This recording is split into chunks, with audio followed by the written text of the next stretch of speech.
Bom dia, queridos, graça e paz, que o Senhor Jesus nos conduza aqui essa manhã, agora que vamos meditar na sua palavra, que Ele possa nos dar sua graça, nos abrir os olhos para compreendermos a palavra do Senhor e aplicarmos a sua palavra à nossa vida. Quero que você abra a sua Bíblia então, todos vocês, 1 Coríntios, capítulo 15, a partir do versículo 50, e nós vamos ler até o fim, até o versículo 58.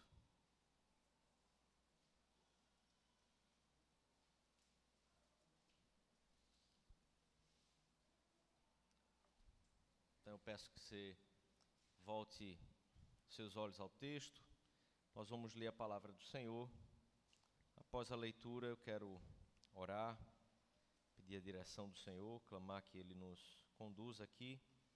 Orarmos também pela família dessa semana, orarmos pelo Igor e a Daís, que o Senhor conduza a vida deles, os encha de graça. Diz assim a palavra do Senhor, então, irmãos. Volte seus olhos ao texto. Isso afirmo, irmãos, que a carne e o sangue não podem herdar o reino de Deus, nem a corrupção herdar a incorrupção. Eis que vos digo um mistério: nem todos dormiremos, mas transformados seremos todos.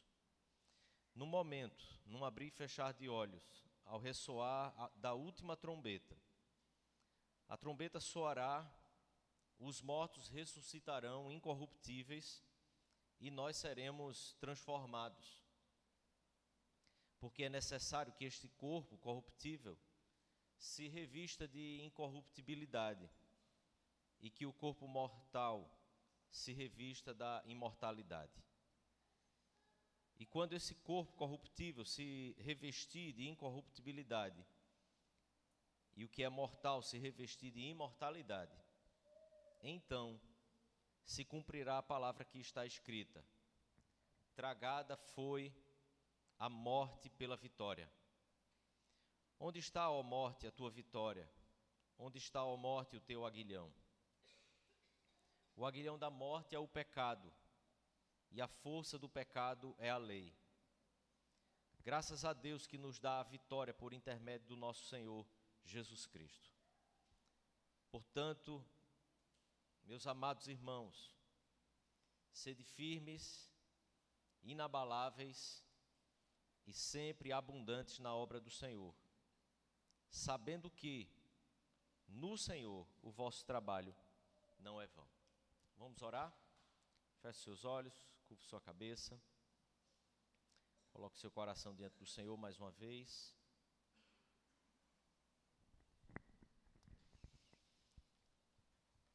Amado Senhor, em nome de Jesus, nos curvamos diante do Senhor, queremos rogar Tua graça, que a Tua boa mão esteja sempre estendida, Senhor, sobre a vida desse casal, sobre a vida do Igor e da Adaís, que o Senhor os conduza no serviço do Senhor, que o Senhor os conduza com discernimento, entendimento, Pai, da Tua vontade para a vida deles, que em nome de Jesus eles possam em tudo, em sua casa, na vida deles, glorificar ao Senhor, vivendo sempre debaixo da Tua presença, com a consciência da Tua presença.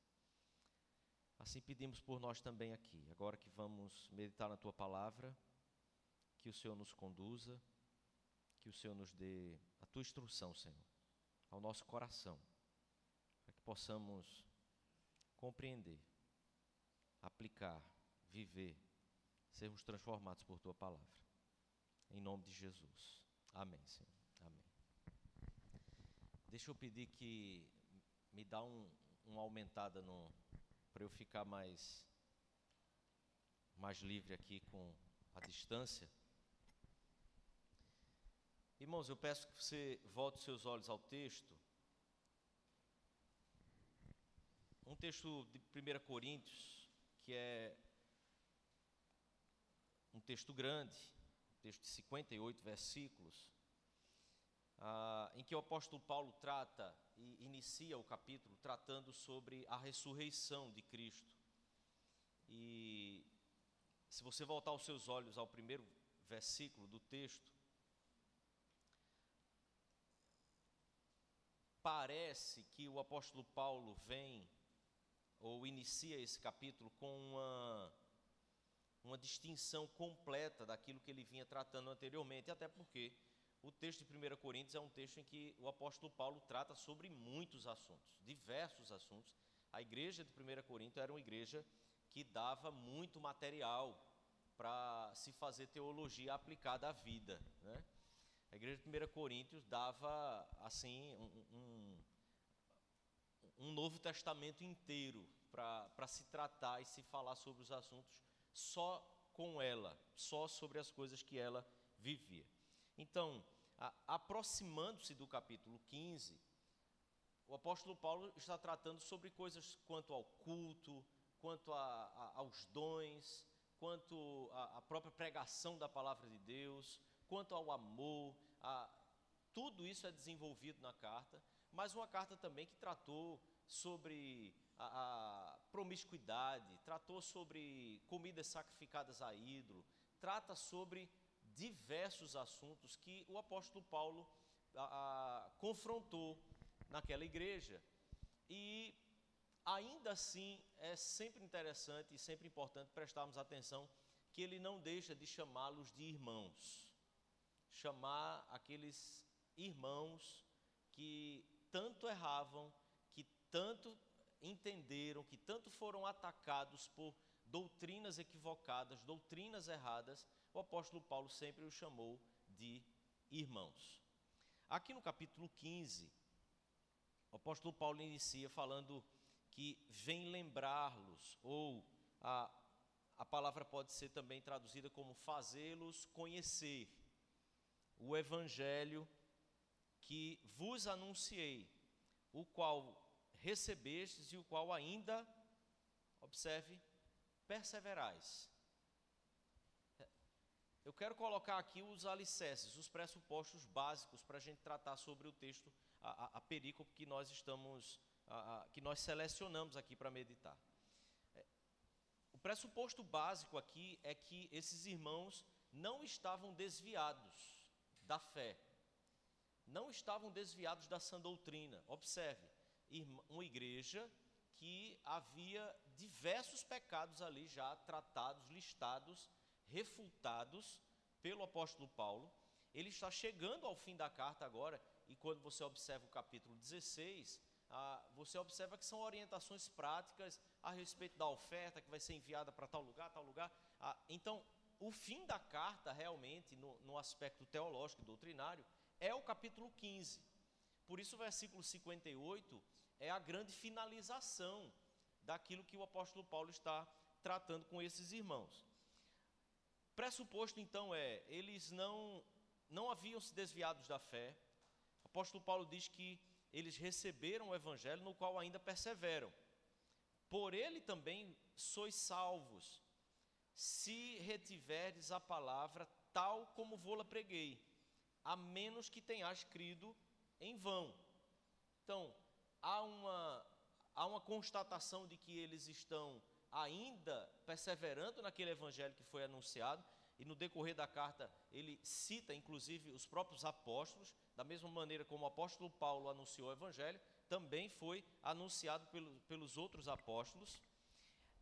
E esse evangelho que o apóstolo Paulo trata, versículo 7, e que ele está tratando sobre a ressurreição de Cristo, versículo 5, em que ele trata sobre Jesus aparecendo a Pedro, versículo 7, visto também por Tiago, mais tarde por todos os apóstolos, afinal, depois de todos, foi visto também por mim, como por um nascido fora de tempo, porque sou o menor dos apóstolos. Versículo 10, pela graça de Deus sou o que sou, a sua graça que me foi concedida não se tornou vã, antes trabalhei muito mais do que todos eles, todavia não eu, mas a graça de Deus comigo. Portanto, seja eu, ou sejam eles, assim pregamos e assim crestes.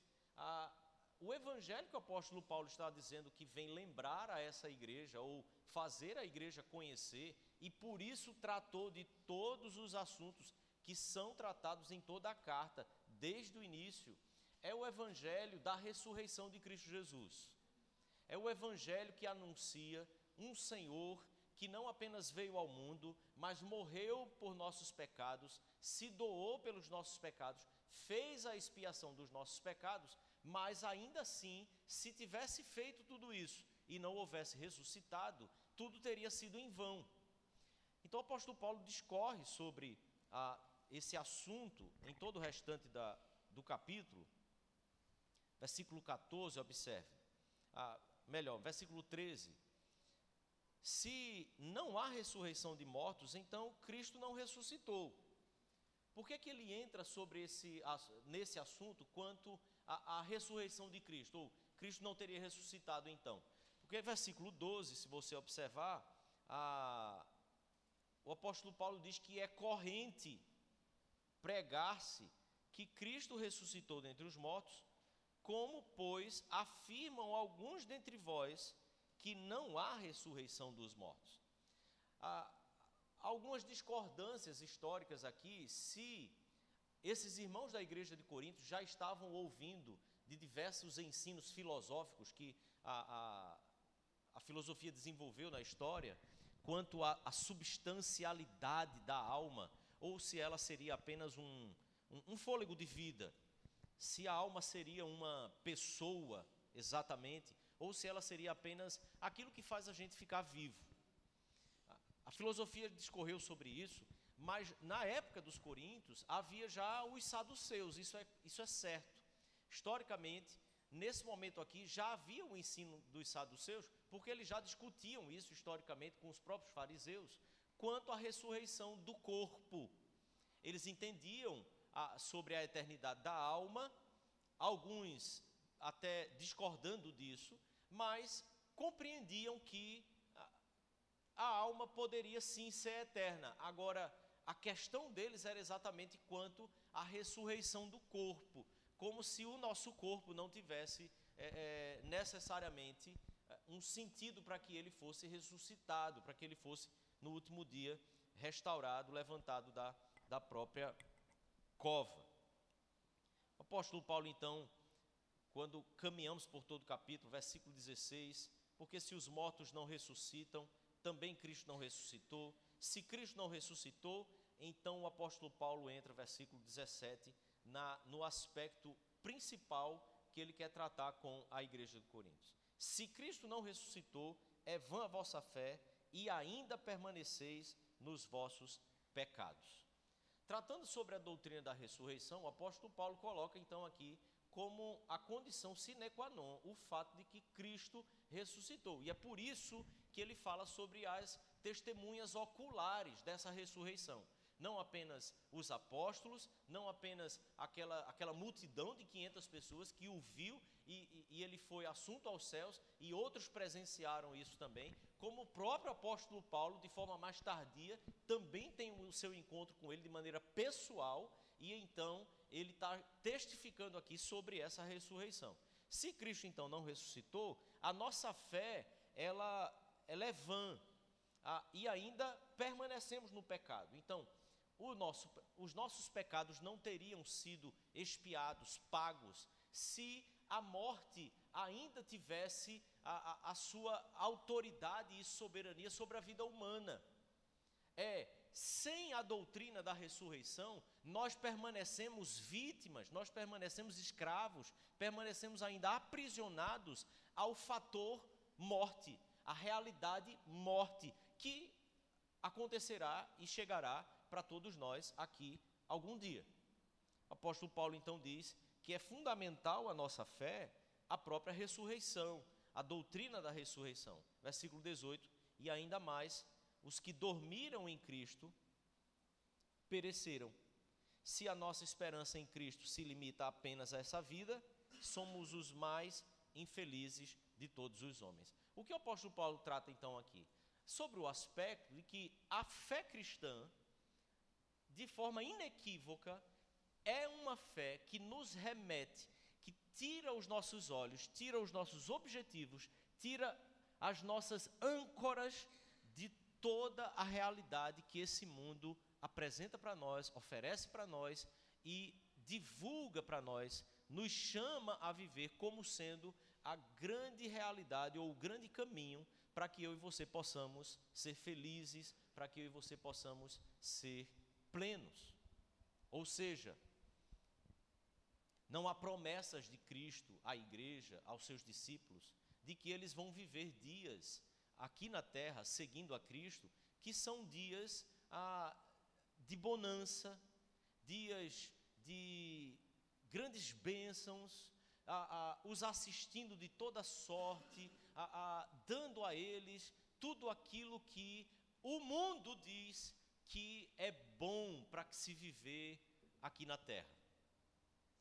O que o Senhor Jesus nos promete, então, são as heranças eternas, reino de Deus, reino dos céus, possuíres a terra àqueles que são mansos. Observe, na volta de Cristo, há toda uma promessa estabelecida pela palavra de Deus para o nosso próprio corpo, para uma realidade física, sim, na volta dele, depois da volta dele. Mas para o momento em que nós estamos vivendo aqui, no momento em que a sua primeira vinda e a segunda faz exatamente esses parâmetros, essas duas linhas, onde eu e você estamos vivendo, não há promessas sobre isso. O Evangelho do Senhor Jesus, pregado como aquele que ressuscitou dentre os mortos, é ainda o Evangelho que eu e você estamos tentando perseverar. É ainda o Evangelho que eu e você somos salvos por ele, como ele diz no versículo 2, se retiveres a palavra como vos-la preguei. Não é apenas reter a palavra, não é apenas reter esse Evangelho que foi pregado, como se atendo a alguns aspectos periféricos desse corpo da verdade doutrinária do Evangelho, mas reter da mesma forma, exatamente do jeito que ele nos foi anunciado. Versículo 20, apóstolo Paulo, mas de fato, Cristo ressuscitou dentre os mortos, sendo ele as primícias dos que dormem.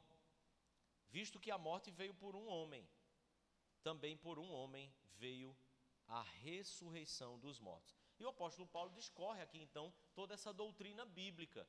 A morte entrou por Adão, mas a ressurreição dos nossos corpos vem através de Cristo Jesus. Então, no versículo seguinte, ele discorre sobre Adão, e então todos morrem, assim também todos serão vivificados em Cristo Jesus. Versículo 29, de outra maneira, que farão os que batizam por causa dos mortos?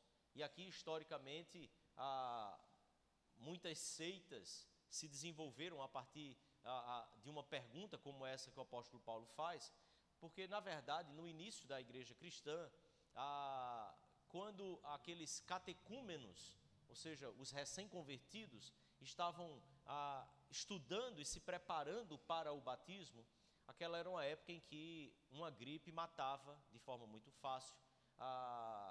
Qualquer doença naquela época podia levar de forma muito rápida a alguém.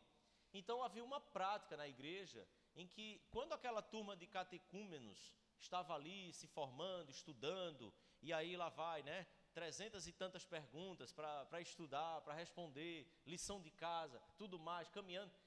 Quando era acometido de alguma doença que já estava desenganado, todo mundo sabia, porque muitas vezes acontecia isso em larga escala, então era solicitado o batismo logo, para que o selo da fé pudesse estar ali já naquela pessoa e ela pudesse partir para a glória com esse caminho dela aqui com a igreja concluído, no sentido de que o batismo não salvava, Mas por que negar o batismo, o selo da conversão, àquela pessoa que nós sabemos, ela já está partindo para o Senhor? Então, pedia-se o batismo e batizava. Muitas vezes a pessoa ali quase que no último fôlego de vida. Isso deu origem às ideias de extrema-unção, sabe? Tá morrendo, então vamos lá, dar extrema-unção. Deu origem também a uma prática equivocada que muitas seitas produziram, que foi uma pessoa morria, mas aí morreu sem ser batizado. O que é que eles faziam? Eles pegavam uma pessoa viva e batizavam aquela pessoa no lugar do morto, como se o batismo estivesse ali representando aquele que morreu, e aquele que morreu tivesse, de certa forma, recebendo aquela aliança. Uma falta de entendimento do significado do batismo, mas, ao mesmo tempo, apontando para uma convicção e uma certeza que a igreja tinha, mesmo que caminhando em práticas equivocadas decorrentes disso, ela tinha uma certeza da vida eterna, ela tinha certeza da imortalidade da alma, ela tinha certeza de que a vida não se resumia a esse tempo aqui. E observe, para assuntos muito menores, o apóstolo Paulo discorre e gasta tempo na carta aos Coríntios. Aqui não. Ele cita isso apenas como argumento para a defesa daquilo que ele quer que a igreja compreenda, que é exatamente a eternidade da alma e a nossa ressurreição. Versículo 31, então, o apóstolo Paulo começa a trazer uma ideia mais prática dessa verdade se desenvolvendo e sendo aplicada ao nosso dia a dia, à nossa vida aqui, enquanto vivemos em um momento em que tudo que conhecemos é isso aqui. Porque ainda que creiamos na eternidade, nas promessas de Cristo, o fato é, tudo o que nós ainda conhecemos é essa vida aqui. Não sabemos de muito mais. Não temos muito mais sobre aquilo que virá, mas sobre isso aqui nós conhecemos. Observe então como a realidade da fé anunciada no Evangelho de Jesus Cristo, que ressuscitou dentre os mortos, ela começa a encontrar uma dinâmica e fazer com que a dinâmica de nossa vida seja transformada. Versículo 31, o apóstolo Paulo diz: dia após dia morro. Eu o protesto, irmãos, pela glória que tenho em vós outros, em Cristo Jesus nosso Senhor. Se como homem lutei em Éfeso com feras, que me aproveita isso? Se os mortos não ressuscitam, comamos e bebamos. Por quê? Porque amanhã morreremos. Não vos enganeis, as más conversações corrompem os bons costumes. Olha como se proliferava no meio da igreja o falso ensino que o apóstolo Paulo já descreveu aqui, através de conversas. Não eram pessoas que montavam uma classe de escola dominical e começavam a ensinar de que os mortos não ressuscitam, a vida se limita apenas a essa vida aqui. Eram conversas. Conversas aconteciam na mesa de casa, nas esquinas, na porta da igreja. Acabava o culto, ficava lá os irmãos conversando. Aí um diz assim: rapaz, é isso aí, a gente tem que cuidar da nossa vida aqui, né? Porque ninguém vai cuidar por nós, não. Já ouviu esse tipo de conversa assim? Irmãos, não vos enganeis, as más conversações corrompem os bons costumes. O fato é que Paulo está dizendo assim: se você não tem sua perspectiva voltada para a eternidade, O que é que você está fazendo aqui, nessa vida, tentando viver um evangelho que se limita apenas a essa vida aqui, que te garante coisas dessa vida aqui, que te promete benesses nessa vida aqui? Se Cristo não ressuscitou, é vã a vossa fé.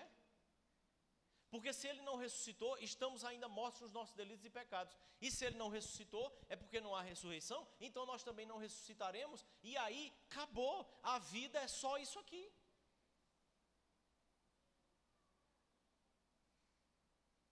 Se o nosso foco continua sendo nas realidades da nossa vida aqui, do que adianta seguirmos esse evangelho? Entregar a vida, enfrentar as feras, do que me aproveita? Se não há algo muito mais excelente me aguardando na eternidade, para que eu vou dar o meu suor e meu sangue por uma igreja, por irmãos, por conversões, se não há algo muito mais excelente me aguardando na eternidade? Por que eu não vou gastar toda a minha vida de fato em minha manutenção, em meu bem-estar, no bem-estar da minha casa, da minha família? Se não há ressurreição, se não há vida eterna, para que eu vou me esforçar, me manter animado, me manter cheio de vigor e abundante em tudo aquilo que eu faço para Deus, se afinal de contas minha vida se limita a esse corpo, e quando esse corpo apagar, não tem mais nada, será um apagar de luzes? Esses são os questionamentos do apóstolo Paulo. Por isso, versículos 50 a 58,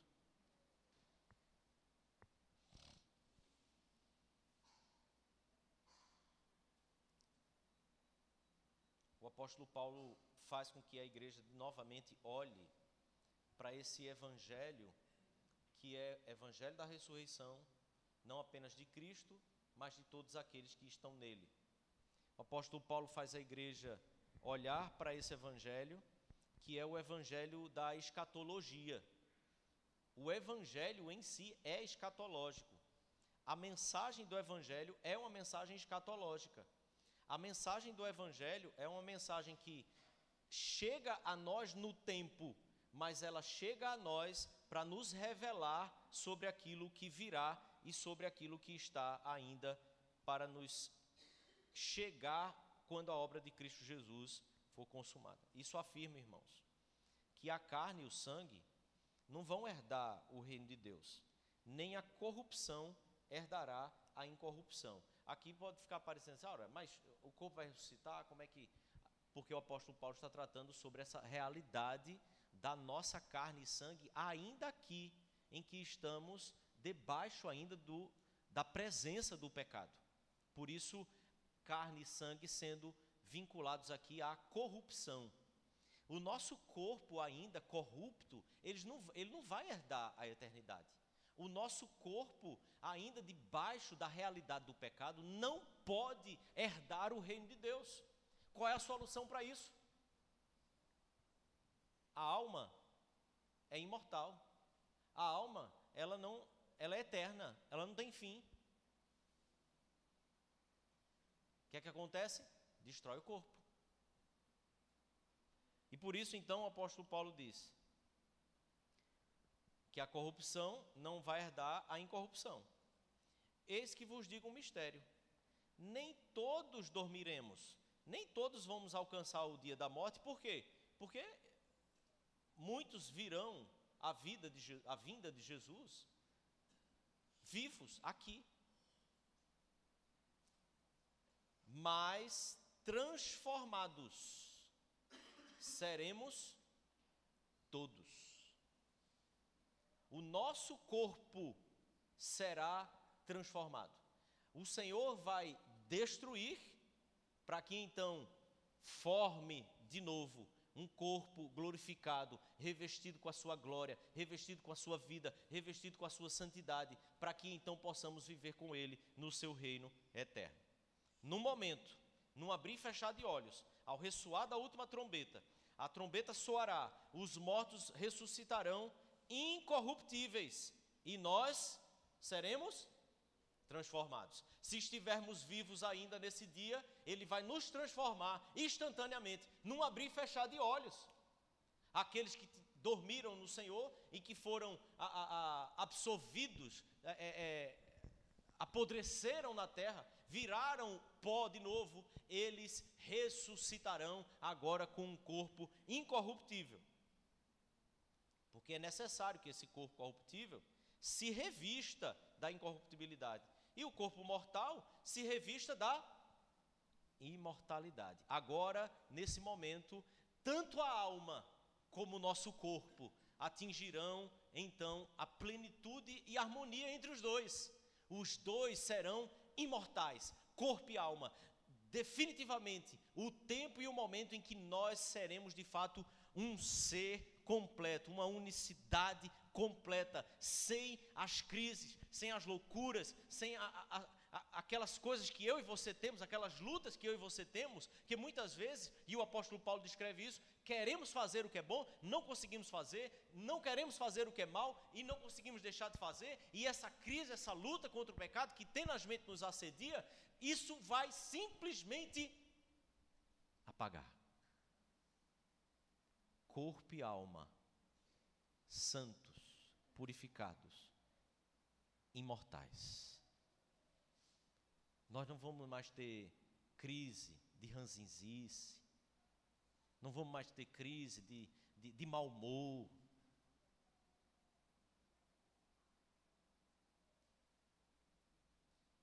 Santidade, eternidade. Então o apóstolo Paulo segue dizendo: e quando esse corpo corruptível se revestir da incorruptibilidade, o que é mortal se revestir de imortalidade, então se cumprirá a palavra que está escrita: tragada foi a morte pelo quê? Tragada foi a morte pela vitória. Nós tratamos sobre isso aqui quando ainda estávamos finalizando o texto de Daniel. A morte, ou a realidade da morte em nossa vida, é o que nos faz vivermos numa constante guerra, uma constante competição. Nós estamos vivendo constantemente no temor da morte. Mas o que faz com que tenhamos medo da morte? O que faz temermos a morte? Por que a nossa geração, e eu penso aqui talvez aí já há 50, 100 anos, é o tempo da humanidade em que nós mais tememos a morte?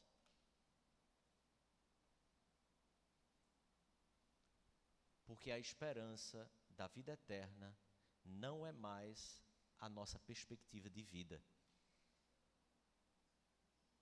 Nós vivemos não apenas com os nossos pés aqui, mas mente, coração, olhos, o tempo todo pensando na nossa vida aqui.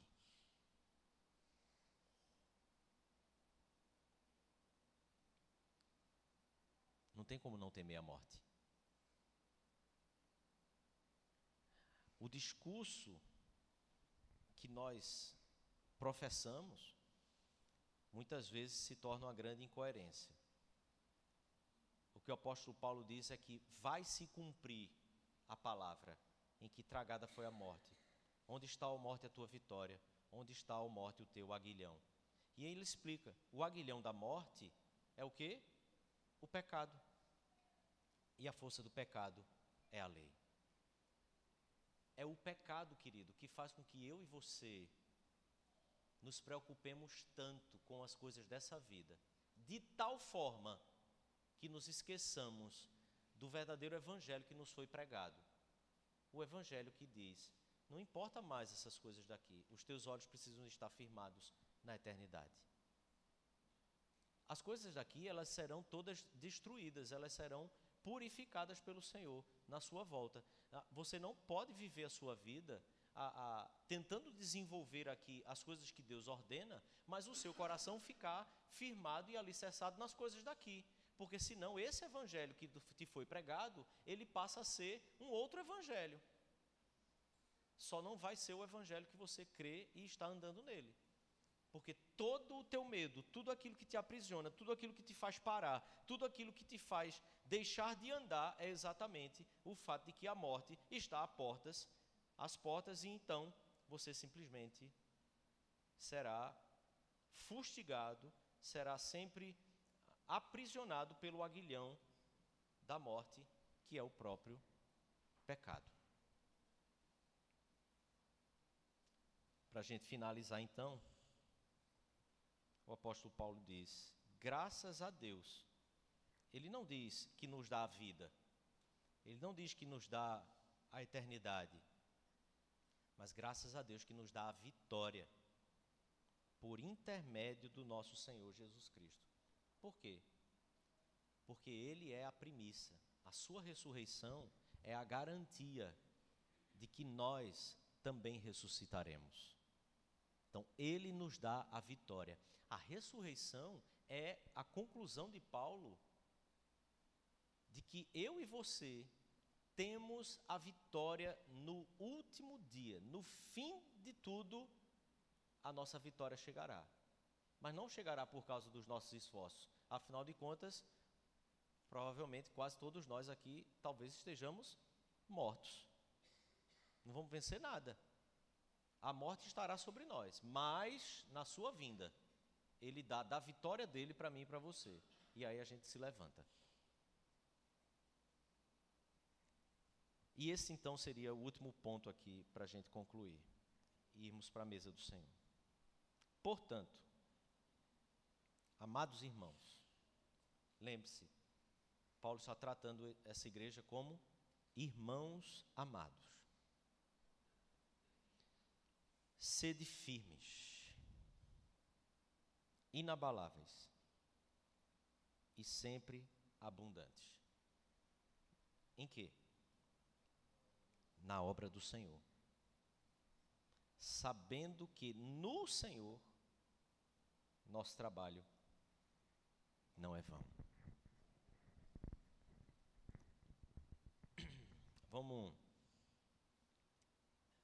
Precisamos muito de honestidade, querido, quando estamos diante da palavra de Deus. Primeiro o nosso dualismo, ele faz separação com aquilo que nós fazemos para Deus, para a igreja, e aquilo que nós fazemos para nós mesmos, ou no mundo. O nosso dualismo faz separação até mesmo com aquilo que a gente faz para Deus, e esse é o pior dualismo, com aquilo que a gente faz para a igreja. Porque de forma sorrateira, nós nos convencemos que tudo que fazemos na nossa vida é para Deus. Logo, se tudo que fazemos na nossa vida é para Deus, então eu não preciso necessariamente servir a igreja para poder servir a Deus. Não é assim? Não é assim que acontece? Logo, se aquilo que eu faço no meu trabalho é para Deus, eu estou ali, eu oro, eu peço a Deus que me instrua e eu tenho seguido apenas as orientações dele, por que eu preciso também gastar meu tempo servindo à igreja? Esse mesmo dualismo é o que faz a gente, muitas vezes, fazer a separação entre aquilo que é missão, a missio Dei, com aquilo que é a vida da igreja, a comunhão dos santos. Dualismos diabólicos, para fazer com que, de certa forma, ou de alguma maneira, eu e você não sirvamos a Deus de forma plena, completa, total, integral, constante e firmemente na nossa vida. A ideia do firme é alguém que mantém a linha, alguém que mantém o curso, o evangelho que foi pregado a vocês, e vocês retendo essa palavra como ela foi pregada, então vocês se mantêm firme do jeito que ela foi pregada, do jeito que ela chegou a vocês, tem que manter essa firmeza, mas também inabaláveis, é a ideia de permanecer no lugar e absolutamente nenhum vento de doutrina tira vocês daquela posição, vocês se mantêm ali inabaláveis, firmes, mas também inabaláveis. Nada demove vocês, nada demove a mente, nada demove o coração, nada vai demover as emoções de vocês daquilo que foi pregado a vocês e da maneira que foi pregado a vocês. A vida em Cristo Jesus é uma vida que é só dele. A nossa vida servindo a Cristo é a vida que serve a Cristo. Não tem servir a Cristo e a outra coisa. Não tem servir a igreja e a outra coisa, não tem servir a outra coisa muito e pouco a igreja, não tem tentar fazer a harmonização, eu dou um pouquinho aqui, mas dou outro pouquinho lá, não, é tudo, e por isso ele diz, firmes, deixa eu voltar, sempre firmes, inabaláveis, mas também sempre abundantes na obra do Senhor. É porque a vida aqui se limita a muito pouco.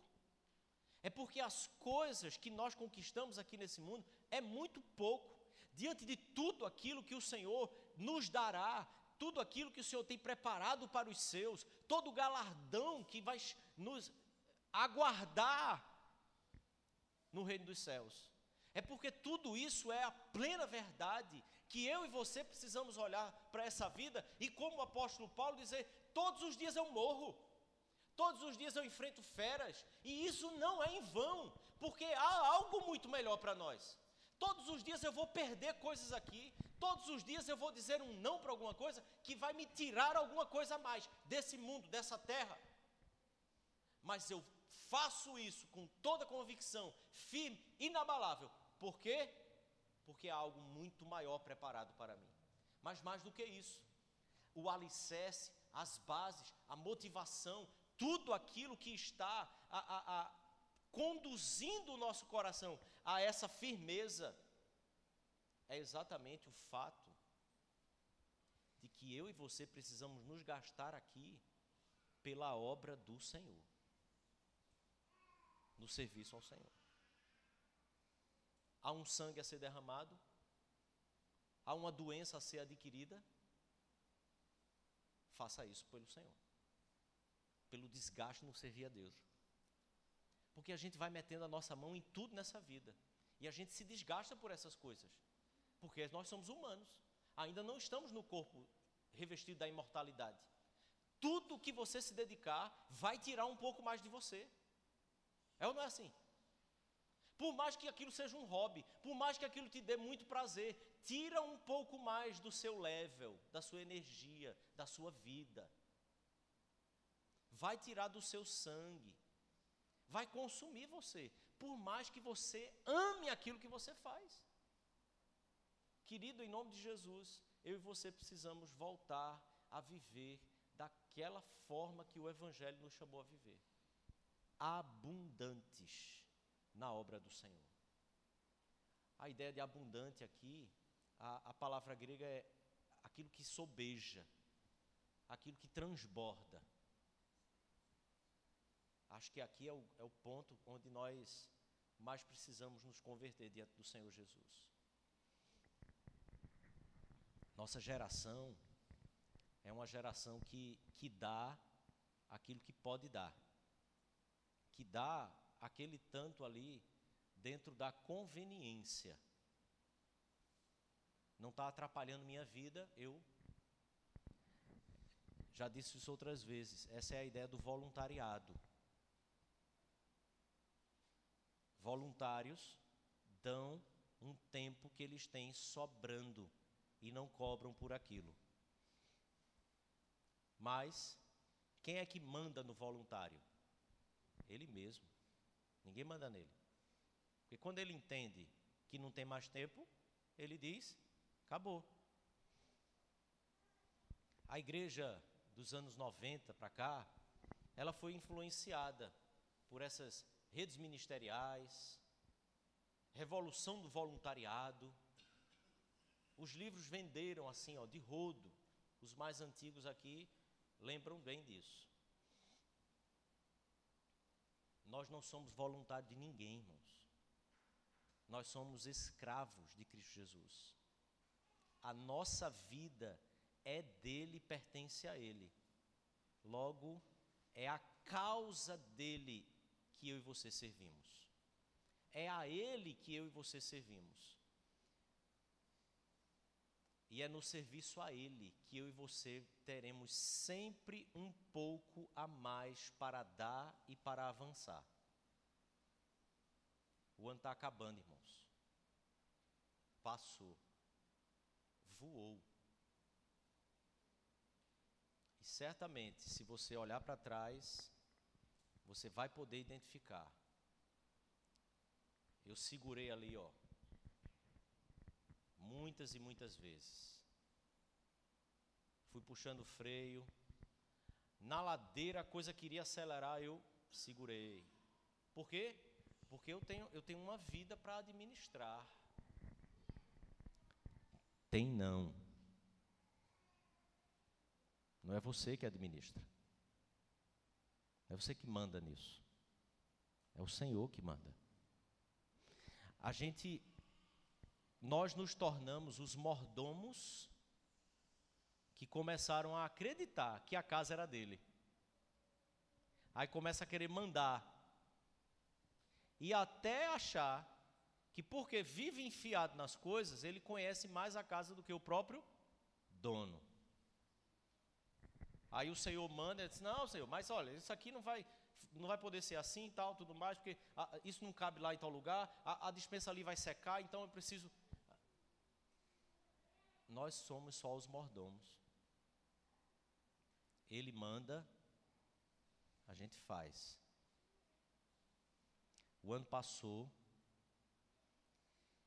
em nome de Jesus eu chamo você a soltar os freios esse ano, para servir, ser abundante, deixar que o Senhor cuide, reja e comande a sua vida em todos os aspectos. Sirva ao Senhor em abundância, simplesmente pelo fato de que há algo muito maior nos aguardando aqui, nos aguardando lá, do que aquilo que nós podemos conquistar aqui.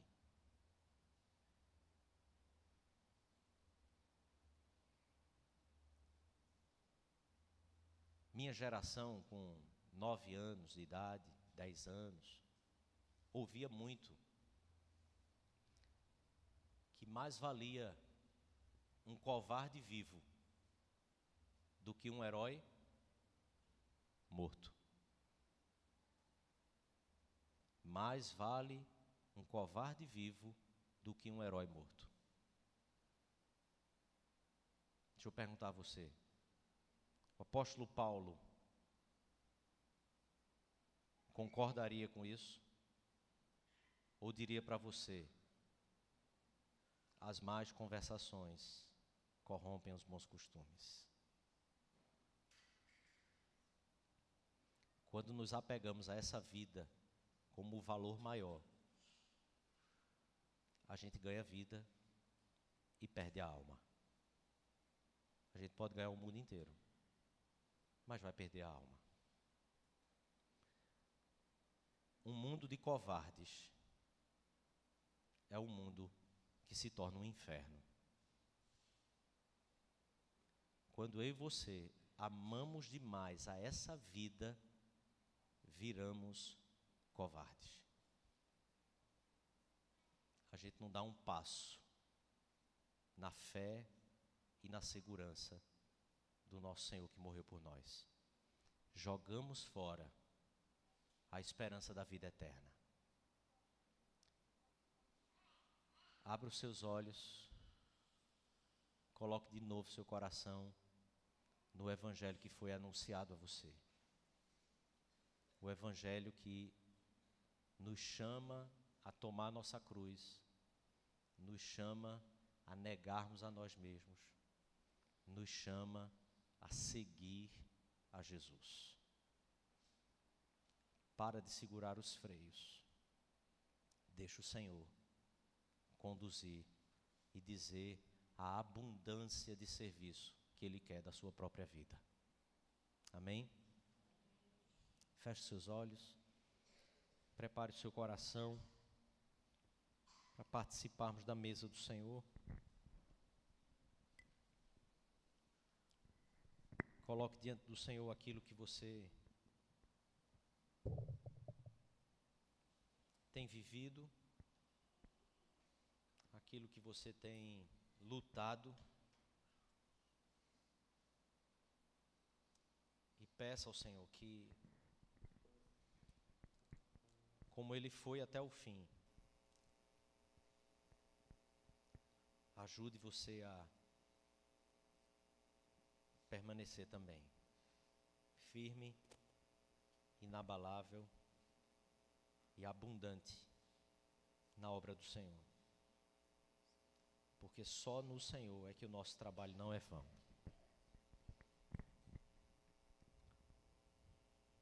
Todo trabalho que não é nele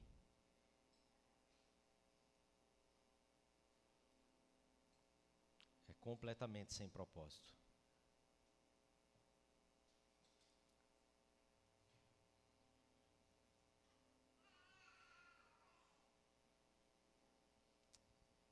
Senhor querido, amado,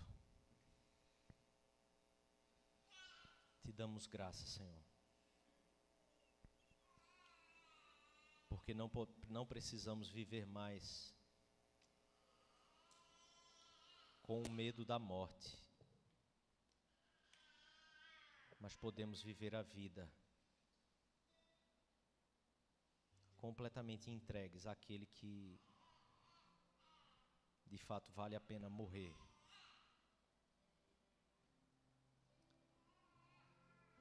Como a nossa vida ganhou valor, Pai,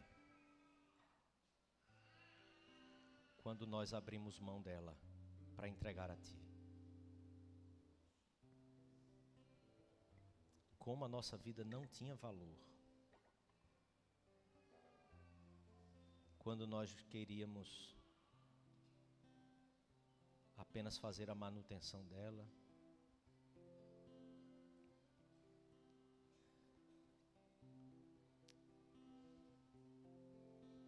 Te louvamos, ó Cristo, por Tua vitória.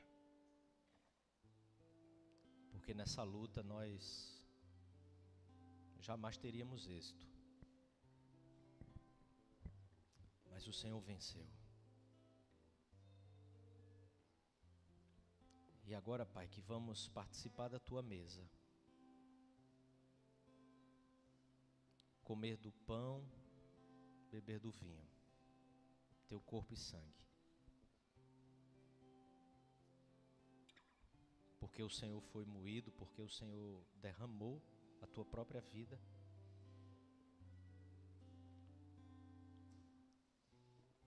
É que nós podemos ter a convicção e podemos deixar a nossa vida ser totalmente afetada por isso. Nós temos a vitória. Há uma vida nos aguardando após tudo isso aqui.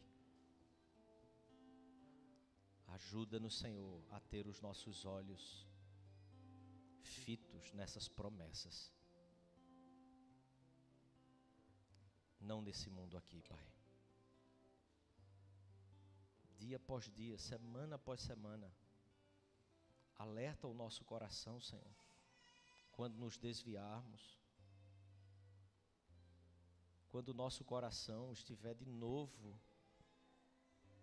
se enraizando no solo desse mundo. Nos alerta para que possamos erguer os olhos e ver aquilo que está preparado para nós. Em nome, por amor de Jesus, Senhor. Amém, Pai.